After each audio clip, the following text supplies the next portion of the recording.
ভবিষ্যৎ চিন্তা ভাবনা করতেছি যে গরু খামার বড় করার জন্য। ইনশাআল্লাহ যদি আল্লাহ তৌফিক দেয় তাহলে কুরবানিতেই গরু খামার বড় করার চেষ্টা করব। আচ্ছা, এখন তো আপনার এখানে 3টা আছে, তো এই দুটা গরু তো আপনি বিক্রি করতে পারেন কুরবানিতে আপনার টার্গেট অনুযায়ী। কেমন কি থাকবে যদি লাভ? বাকি আল্লাহর ইচ্ছা, মানে আল্লাহর ইচ্ছা যদি থাকে, মানে আমার টার্গেট অনুযায়ী যদি বিক্রি করতে পারি একটা গরু থেকে 50,000 60,000 টাকা থাকবে। এখন অনেকে আছে যে মানে চাকরির জন্য আশায় করে থাকে যে অনার্স করবো, মাস্টার্স করবো, তারপর চাকরি করবো।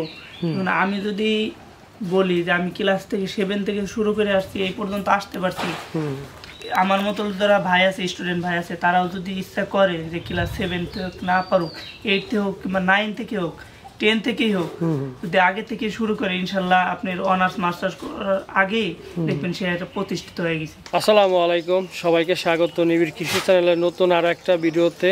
তো আজকে চলে আসছি আমার চ্যানেলের নিয়মিত খামারি, আসলে ছোট খামারি 2-3টা করে গরু রাখে প্রতি কোরবানিতেই। তো সে কিন্তু একজন ছাত্র এবং পাশাপাশি যেটা বড় বিষয় সে হচ্ছে টিউশনি করে আসলে গরুগুলা লালন পালন করতেছে এবং ভবিষ্যৎ তার কিন্তু খুবই চমৎকার একটা ভবিষ্যৎ লক্ষ্য দেশ। চাকরি বাকরি তার চিন্তা ভাবনা না, আসলে সে ভবিষ্যতে খামারি হবে। আসলে এখন বাবা মার চাপে করে বা পড়াশোনা করতেছে, তো ভবিষ্যৎ আসলে খামারি হওয়া সেটা আজকে জানবো কীভাবে তার এই চিন্তা ভাবনা ওগুলো বাস্তবায়ন করবে। আর আসলে আমি কিন্তু সামনেই কুরবানি, গ্রামগঞ্জে ঘুরে ঘুরে আপনাদের দেখানোর চেষ্টা করি যে প্রান্তিক পর্যায়ে যে খামারিগুলো আছে তারা সুন্দর সুন্দর গরু তৈরি করতেছেন, সেগুলো কিভাবে করে এবং এর থেকে কিভাবে তারা লাভটা করতে পারে সেটা আপনাদের দেখানোর চেষ্টা করি। তো আর কথা না বাড়ে ভাইয়ের সাথে পরিচয় হই এবং বিস্তারিত জানার চেষ্টা করি। আসসালামু আলাইকুম। ওয়ালাইকুম আসসালাম। কি অবস্থা, কেমন আছেন? আলহামদুলিল্লাহ ভাই, ভালো আছেন আপনি? আছি আলহামদুলিল্লাহ। তো অনেকদিন পর আপনার খামারে আসছিলাম। জি ভাই, আপনার অপেক্ষায় ছিলাম। আপনি কি পড়তে গেছিলেন না? হ্যাঁ, প্রাইভেট পড়তে গেছিলাম আর একটা টিউশনি করাইতে গেছিলাম। আচ্ছা, আপনি এখন কিসে পড়তেছেন? আমি ইন্টার ফার্স্ট ইয়ারে। মানে কোন বিষয়ে, মানে মানবিক শিক্ষা। আচ্ছা, কোন কলেজে পড়াশোনা করেন? রাজবাড়ী সরকারি কলেজে। আচ্ছা, তো আমরা আবার অনেকদিন পর আসলাম আপনার গরুগুলো দেখার জন্য। সামনেই কুরবানি। জি। তো কুরবানির জন্য কয়টা গরু জন্য রাখছেন আপনি? 2টা। আচ্ছা, তো দর্শকদের উদ্দেশ্যে আগে আপনার পরিচয়টা দেন। আমার নাম মোহাম্মদ আলাউদ্দিন প্রামাণিক। আমি গৌরীপুর 7 নং শহীদপুর ইউনিয়নে বসবাস করি। আমার জেলা রাজবাড়ী। আচ্ছা, তো চলো আমরা ভিতরে যাই এবং গরুগুলো দেখি। তো আলাউদ্দিন ভাই, এই যে আমরা পিছনে যে গরুগুলো দেখতে পাচ্ছি এটাই তো না? জি। কুরবানির জন্য এখানে তো আমরা 3টা গরু দেখতে পাচ্ছি। কুরবানির জন্য কয়টা রাখছেন? কুরবানির জন্য আপনার 2টা আছে, ওই ছোটটা আর বড়টা। আচ্ছা, ওই পাশে যেটা আছে ওটা হচ্ছে কি? এটা হলো গাবি। আচ্ছা, এই যে 2টা ষাঁড়ের মাঝে যে গাবি রাখছেন, সমস্যা হয় না? হ্যাঁ, তেমন কোনো সমস্যা হয় না। না, দেখা যাচ্ছে অনেক সময় তো আপনার যে গাবি আর ষাঁড় একসাথে পারলে সমস্যা হয়ে যায়। সমস্যা হয়, আমাদের প্রথম কিছুদিন সমস্যা ছিল, কিন্তু এখন আপাতত সমস্যা হয় না। আচ্ছা, তো সামনের কুরবানি তো আর খুব বেশি দেরি নাই, প্রায় মাসখানেক আছে। মাস দেড়েক আছে। আচ্ছা, তো এখন এই যে এই মুহূর্তে আসলে গরু খাবার কেমন খাওয়াইতেছেন, কি কি খাবার খাওয়াইতেছেন এই মুহূর্তে? এই মুহূর্তে খাওয়ানোতেছে আপনার ঘাস তো খাওয়াই নিয়মিত। ঘাসের সাথে আপনার কুড়া পানি তো আছেই, তারপরে যে ফিট খাওয়ানো হয়। আচ্ছা, তারপরে আর ওই যে ভুট্টা আছে, তারপরে খুদ আছে, এগুলো মিক্সার করে এগুলো আর কি খাওয়ানো হয়। ভিটামিন আছে। এখন এই যে এই খাবারগুলো দিনে কয়বার খাওয়াইতেছেন বর্তমানে?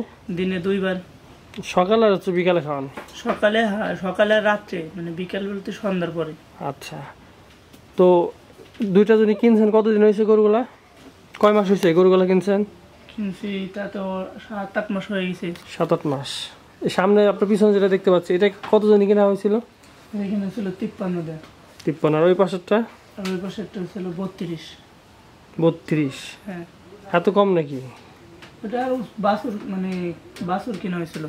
আচ্ছা, তো এখন তো বেশ ভালো একটা পজিশনে আসছে।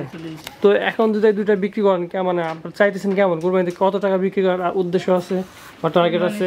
2টা 2.5-3 মতো টার্গেট আছে। না, 2.5-3 লাখ যাবে না, দেখা যাচ্ছে 2 লাখ কম বেশি হবে। যাই হোক, তারপর তো আপনার এখন এই 2টার পিছনে মাসে কেমন খরচ যাচ্ছে খাবার বর্তমানে? মাসিক তো প্রতিদিন মানে কি পরিমাণ যে খাবারটা খাওয়াইতেছেন, কত টাকা মূল্যের খাবার খাওয়াইতেছেন? প্রতিদিন আপনার ফিটের দাম কত ফিট খাওয়াইতেছেন, কতখানি করে প্রতিদিন? প্রতিদিন 1 কেজি করে খাওয়ানো হয় এক একটা। হ্যাঁ। ফিট কত করে কেজি বর্তমান? সেটা বস্তা ধরে আনেন তো? বস্তা ধরে নেয়। হ্যাঁ। আচ্ছা, কত 60-70 নিচে তার ফিট নাই? না, এত কম, 60-70 টাকায়। আচ্ছা, আর ভুসি খাওয়ান কয় কেজি করে 2টারে? 2টারে ভুসি খাওয়ানো হয় 2 কেজি করে। মানে আচ্ছা, পাশাপাশি তো যে আপনার যে গাভীটা আছে ওটাও তো ঠিকঠাক ওইভাবে খাওয়ান না কিনা একসাথে? না, ওইটার ফিট খাওয়ানি, ওইটার আর কি কুড়া বসে খাওয়ানো হয়। আচ্ছা, তো ঘাস লাগাইছেন জানি কতটুকু? ঘাস লাগানো হচ্ছে এক পাহি। এক পাই? হ্যাঁ। বর্তমানে কি ঘাস হয়ে যাচ্ছে? হ্যাঁ, ঘাসে কি হয়ে হ্যাঁ, যাচ্ছে? ঘাসে হয়ে যেতেছে, কারণ এখন তো ঘাসের সিজন। আচ্ছা, এখন পর্যাপ্ত পরিমাণে ঘাস হচ্ছে? ঘাস হচ্ছে, হ্যাঁ। ঘাস কতটা জরুরি গরু পালনের ক্ষেত্রে? মূলত ঘাসই জরুরি, কারণ কাঁচা জিনিস এক জিনিস আর শুকনা জিনিস আর এক জিনিস। কারণ ঘাস হলো মেইন উদ্দেশ্য গরুর খাওয়ার জন্য, ভিটামিন কিংবা আপনার যে কোলো জাতীয় মানে তো ঘাসের কোনো বিকল্প নাই আসলে, আগে ঘাস পরে হচ্ছে বাকি সব। হ্যাঁ। আচ্ছা, তো মেন যে বিষয়টা আসলে আপনার যে টিউশনি করাইতেছেন, বর্তমানে কয়টা টিউশনি করান? তোমার টিউশনি করাই একটাই। একটাই? তো একটা টিউশনি করে মানে সেইটা খরচে কি আপনার গরুগুলা পালতেছেন, তাই তো? টিউশনি করে পালতেছি, যখন একেবারেই না পারি তখন আব্বু একটু হেল্প করে আর কি। আচ্ছা, সব কিছু তো আপনিই করেন? হ্যাঁ, সব কিছু আমি করি। সকালবেলা যত্ন এবং রাতে সব কিছু আপনিই করেন? হ্যাঁ। পাশাপাশি কি কষ্ট হয়ে যায় না সব কিছু মেনটেন করে? মেনটেন করে কষ্ট হয়, কিন্তু আম্মুর সাথে থাকে আর কি। আচ্ছা, তো ভবিষ্যৎ কি চিন্তা ভাবনা করতেছেন? ভবিষ্যৎ চিন্তা ভাবনা করতেছি যে গরু খামার বড় করার জন্য। ইনশাআল্লাহ যদি আল্লাহ তৌফিক দেয় তাহলে এই কুরবানিতেই গরুর খামার বড় করার চেষ্টা করব। আচ্ছা, এখন তো আপনার এখানে 3টা আছে, তো এই কুরবানির পরে আসলে কয়টা থাকবে আপনার এখানে? গরু এরপরে আপাতত ঘর নতুন করে ঘর উঠেব, তো তা আপাতত তাও 4টে রাখতে চাইতেছি, মানে কুরবানির পরে আর কি? কুরবানির পরে, হ্যাঁ। তারপর আস্তে আস্তে বেরাবো। তো এই যে অল্প বয়সে যে আপনি যে গরুগুলা পালতেছেন, এই গরুর সাথে আছেন কতদিন যাবত আপনি? গরুর সাথে আছি ক্লাস 7 থেকে, আমি ক্লাস 7 থেকে আছি। আচ্ছা, এখনো 3টা ফার্স্ট ইয়ার আছে? ফার্স্ট ইয়ারে, হ্যাঁ। তো এই দুটা গরু তো আপনি বিক্রি করতে পারেন কুরবানিতে আপনার টার্গেট অনুযায়ী। কেমন কি থাকবে যদি লাভ, বাকি আল্লাহর ইচ্ছা? আল্লাহর ইচ্ছা যদি থাকে, মানে আমার টার্গেট অনুযায়ী যদি বিক্রি করতে পারি, এক একটা গরু থেকে 50,000 60,000 টাকা থাকবে এক একটা থেকে। আপনি যেহেতু কম দামে গরুগুলা কিনছেন আসলে, হ্যাঁ, এই ক্ষেত্রে আমার লাভটা এইভাবেই থাকবে আর কি, যদি আমার টার্গেট অনুযায়ী বিক্রি হয়। আচ্ছা, তো আপনি ছাত্র অবস্থায় দেখা যাচ্ছে পড়াশোনা চালাচ্ছেন, আবার এই গরু থেকে প্রায় লাখখানেক টাকা আপনার যদি চলে আসবে এই দুইটা থেকে, যদি টার্গেট মতো বেচতে হয়তো কম বেশি হতে পারে। তো আপনার মতো তো অনেক বেকার যুবক ঘুরতেছে বা পড়াশোনা করতেছে, পড়াশোনা তো আসলে সারাদিন বা সব সময় লাগে না, চাইলে তো আপনার মতো একটা দুইটা করে পালতে পারে। এখন অনেকে আছে যে মানে চাকরির জন্য আশায় করে থাকে যে অনার্স করবো, মাস্টার্স করবো, তারপর চাকরি বাকরি করবো।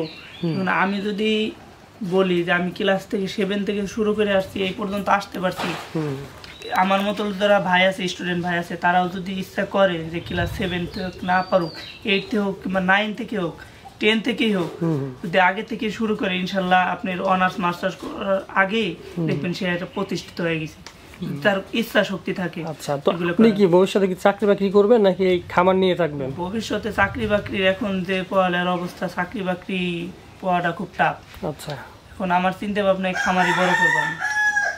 আচ্ছা, মানে পড়াশোনার পাশাপাশি আপনি পড়াশোনার পাশাপাশি এই খামারগুলো করবো। আপনি গ্রাজুয়েশনটা কমপ্লিট করলেন এবং মানে প্রতিষ্ঠিত একটা খামারি, আসলে শিক্ষিত খামারি কিন্তু অভাব আসলে। আমরা বেশিরভাগ গ্রাম অঞ্চল তো বেশিরভাগ অল্প শিক্ষিত লোকজন বা আগের বাপ দাদা যারা আছে তাদের, আমাদের মতন আপনাদের মতন উদ্যোক্তার অভাব খুবই, কারণ আপনারা যেটা সহজে বুঝবেন ওনারা তা বুঝবে না, আবার কোন সময় কোন ট্রিটমেন্টটা দিতে হবে বা কোন খাবারগুলো দিতে হবে ওনারা তো সহজে বোঝে না। কিছুদিন আগে ওই মাঝেরটার কিন্তু জ্বর আসছিল, এটা আমার আব্বু বোঝে নাই, মানে আম্মু বোঝে নাই, আমি বলছি দেখি গরু খাইতেছে না, কাশতেছে, পরে ডাক্তার আনলাম, ডাক্তার ইঞ্জেকশন দিল, ট্রিটমেন্ট দিল, ওষুধ দিল, এখন আলহামদুলিল্লাহ ঠিক আছে। আচ্ছা, তো এই যে যখন গরুগুলা কেনা হয়, তো গরুগুলা কিনে মানে আপনি গরু কেনার সময় আপনি থাকেন নাকি আপনার আব্বু থাকে?